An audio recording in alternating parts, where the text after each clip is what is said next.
Assalamualaikum warahmatullahi wabarakatuh. Perkenalkan, nama saya Indah Rodianti, NPM 171203032. Di sini saya akan menjelaskan tentang Freemason, Illuminati, Rothschild, dan oligarki. Sebelumnya saya akan menjelaskan tentang Rothschild. Jika Anda bertanya tentang siapa keluarga paling kaya di dunia, nama keluarganya adalah Rothschild. Keluarga keturunan Yahudi Jerman itu memiliki kekayaan hingga 500 miliar US dollar secara turun-temurun dari generasi ke generasi.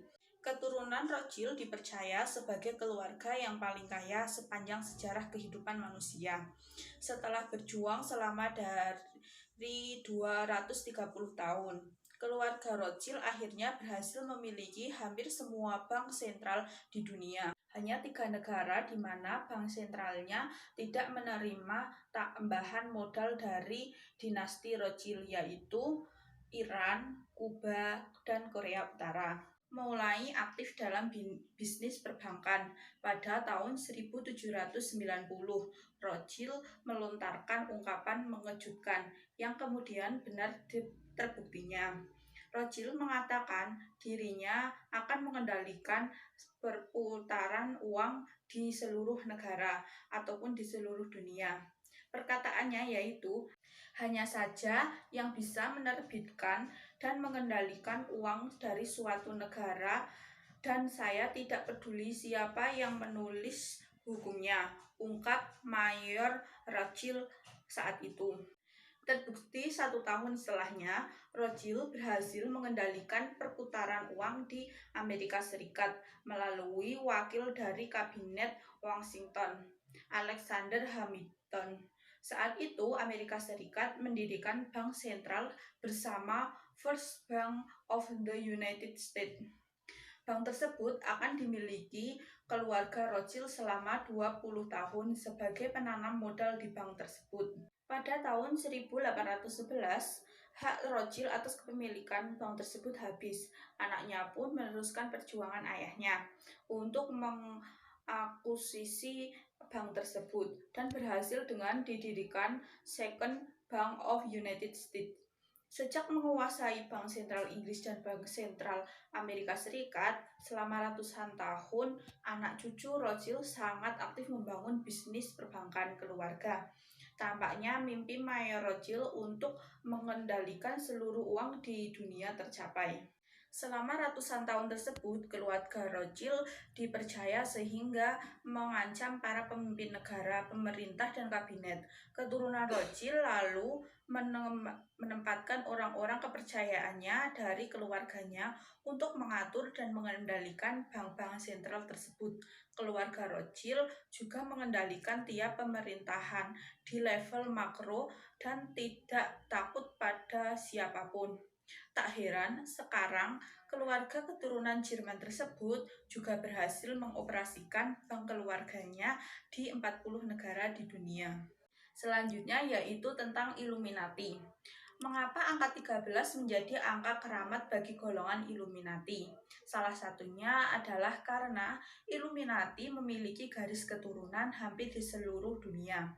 Tidak banyak orang tahu siapa keluarga ini dengan persis, tetapi baru-baru ini menjadi dikenal dikarenakan ada sebagian dan orang-orang Illuminati yang telah meninggalkan perkumpulan itu dari mengungkapkan informasi yang luar biasa. Garis keturunannya yaitu, yang pertama yaitu Astor. Nama asli dari Astor yaitu John Jacob Astor, lahir di Waldorf, kota Baden, Jerman, dari keturunan Yahudi. Asal-usul Yahudinya telah disembunyikan dan cukup banyak berbagai ide dari warisan Astor telah dimasukkan ke dalam berkas tertutup oleh keturunannya. Dia datang untuk mencari uang di Amerika dan yang mungkin besar ia segera bergabung dengan Lodge Masonik. Lodge Belanda ini adalah lodge paling menonjol dalam hal jumlah anggotanya yang memiliki hubungan baik dengan elit Illuminati. Yang kedua yaitu Bundi. Pada tahun 1980, ada salah satu penjabat paling terkenal yang merupakan seorang pembunuh berantai bernama Ted atau Theodore R. Bundy. Hal yang tidak diketahui oleh publik adalah mengapa dia membunuh begitu banyak korban tak berdosa. Ted Bundy mengatakan bahwa pacarnya yang bernama Elizabeth Kendall memiliki kekuatan yang memaksa dia untuk membunuh. Istilah kekuatan bagi Illuminati yang sampai soal yang telah direncanakan untuk digunakan oleh kaum esoteris, tatarisme, dan okultisme. Kemudian yang ketiga yaitu Collins. Silsilah keluarga Collins diawali dari sebuah pertempuran rahasia pada tahun 1955 yang dihadiri oleh petinggi Illuminati dan semuanya laki-laki kecuali Ibu Suri Colin. Keluarga Colin telah dijatuhkan dari pusat perhatian karena mereka memiliki kekuatan garis lebih dari keluarga Rothschild. Untuk membuat uang keluarga, Colin melakukan sesuatu secara transial, seperti berurusan dengan pertukaran uang. Kemudian yang keempat yaitu dua poni. Silsilah keluarga dua poni berasal dari keluarga kerajaan Denmark. Salah seorang pemilik Illuminati, John Coleman, mengatakan ketika ada penelitian tentang Ratu Denmark, dia menemukan fakta bahwa keluarga kerajaan pernah mengasingkan diri secara diam-diam dan mereka pergi melakukan ritual sanatik. Yang kelima yaitu Freeman Family. Hal yang menakjubkan tentang keluarga ini adalah bahwa mereka bukanlah sebuah keluarga orang akan berpikir sebagai sebuah dari garis keturunan Illuminati. Nama Freeman muncul dengan frekuensi yang cukup mengejutkan. Freeman menjalankan Departemen Hukum Urusan Hal-hal Sipil Divisi Liga Anti Fitnah. Yang keenam yaitu Ferendi Family. Silsilah dari keluarga Candy Family yaitu dimulai namun ketika seseorang memasuki meneliti banyak hal yang ternyata asal-usul Kennedy adalah dari Irlandia. Sangat terlihat jelas mereka adalah keturunan dari Brian Brown. Selanjutnya yang ketujuh yaitu Lee. Menurut salah satu sumber, Lee Kang-sing dan Lee dari Hong Kong adalah bagian dari setan Illuminati Cina. Yang kedelapan yaitu Aristotle Onassis yang biasa disebut dengan Aristoteles, adalah seorang raja Illuminati, seorang tampan pengiriman, seorang pria pekerja keras, cerdas, kejam, seorang pria yang berbicara beberapa bahasa seperti Perancis, Spanyol, Cina, Inggris, Itali, dan Turki. Jika kamu memahami minyak dunia dalam sebuah monopoli Illuminati pada tahun 1928, maka ini adalah membantu Anda untuk memahami bahwa Aristoteles adalah orang yang membangun kapal-kapal tanker minyak terbesar. Selanjutnya yang kesembilan yaitu John D. Rockefeller. Salah satu dari 13 garis keturunan Illuminati yang menguasai dunia adalah keturunan Rockefeller. Illuminati sendiri menarik nyawa dari sekitar 500 keluarga yang sangat kuat di seluruh dunia. Artikel ini tidak akan mencoba untuk menjelaskan jaringan mereka dan banyak organisasi Illuminati. Yang ke-10 yaitu Rothschild. Rothschild merupakan keluarga Yahudi Jerman. Dia memiliki kekayaan hingga 500 miliar US dollar. Secara turun-temurun dari generasi ke generasi, keturunan Rothschild dipercaya sebagai keluarga yang paling kaya sepanjang sejarah kehidupan manusia. Setelah berjuang selama lebih dari 230 tahun, keluarga Rothschild akhirnya berhasil memiliki hampir semua bank sentral di dunia. Hanya 3 negara di mana bank sentralnya tidak menerima tambahan modal dari dinasti Rothschild, yaitu Iran, Kuba, dan Korea Utara. Yang ke-11 yaitu Russell. Seperti halnya semua organisasi rahasia, tabir kerahasiaan dijaga dengan mengharuskan inisiasi untuk mengontrol sumpah kerahasiaan dengan ancaman hukuman mati. Charles T. Russell mulai berpartisipasi dalam organisasi rahasia ini ketika ia memasuki Entered Apprentice atau derajat pertama Masonik, sumpah dengan ancaman hukuman mati. Yang kemudian yang ke-12 yaitu Van Duyn adalah salah satu dari keluarga Belanda datang ke koloni Belanda Baru yang berhubungan dengan perusahaan Hindia Barat Belanda. Kemudian yang terakhir yaitu The Merovingian. Garis keturunan ini begitu luas dalam banyak cabang perusahaan yang keanggotaannya merupakan Presiden Amerika Serikat, termasuk George Bush dan George Washington. Dalam ritual Illuminati, penekanan garis keturunan ke-13 mereka adalah keturunan iblis. Kemudian saya akan menjelaskan tentang oligarki. Oligarki berasal dari bahasa Yunani yaitu oligarkes, yang berarti diperintah atau diatur oleh beberapa orang. Merujuk pada kamus Merriam-Webster, oligarki yang sebelumnya diartikan sebagai pemerintahan yang diatur oleh beberapa orang berubah menjadi kelompok kecil orang yang melakukan kontrol terhadap pemerintahan untuk tujuan korupsi ataupun kepentingan diri sendiri. Uang adalah akar dari oligarki.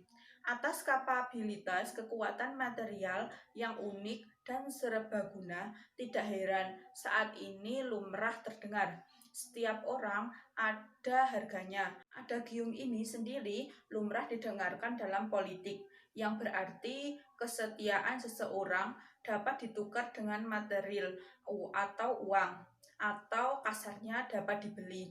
Dengan kata lain, dapat disimpulkan bahwa inti atau akar masalahnya mengakarkan politik oligarki ada pada kapabilitas kekuatan material atau kita sebut saja uang, karena dapat dimanifestasikan ke dalam bentuk kekuatan lagi. Pada sejarahnya, uang adalah teknologi yang diciptakan manusia untuk mempermudah transaksi perdagangan, yang mana itu dapat menukar barang dan jasa.